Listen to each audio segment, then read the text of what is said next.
Hi అండి, అందరికీ నమస్కారం. మనం చేయబోయే కర్రీ మామిడికాయ చేపల పులుసు, బెండకాయ వేసి చేస్తాం.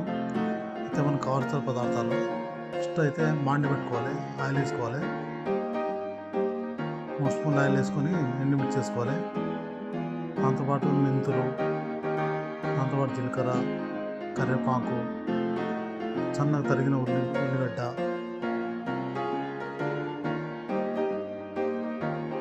దాని తర్వాత కొంచెం ఉప్పు వేసుకొని బాగా మగ్గనియాలి. మసాలా కోసం ప్రిపేర్ చేసుకోవాలి మనం. జీలకర్ర, వామ కంపల్సరీ బాగా దంచి అల్లం ఎల్లిపాయలు వేసుకోవాలి.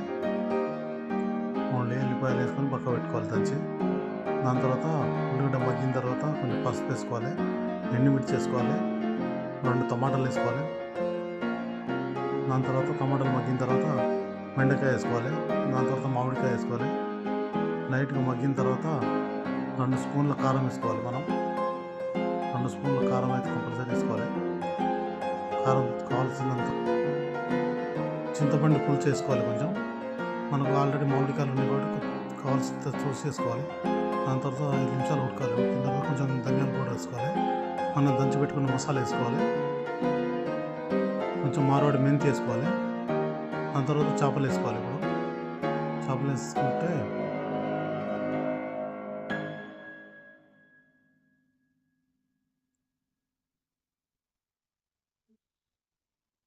చేపలు అయితే వేసుకున్నాం. ఒక 5 నిమిషాలు మూత పెట్టి మగ్గనియాలి, ఉడకనియాలి ఆయిల్ తేలే వరకు. ఉడికిన తర్వాత కొంచెం కరివేపాకు వేసుకోవాలి. కొత్తిమీర, పుదీనా లేదు కాబట్టి ఉంటే వేసుకోవాలి. ఇప్పుడైతే బాగా ఉడికిపోయింది. అయితే ఒకటైతే తిందామని, టేస్ట్ అయితే చూద్దామని తీసిన. ఇప్పుడు అయితే నేను తింటున్నా. బాబా చాలా బాగుంది, ఎక్సలెంట్, సూపర్. మచ్చి లైక్ అండ్ సబ్స్క్రైబ్.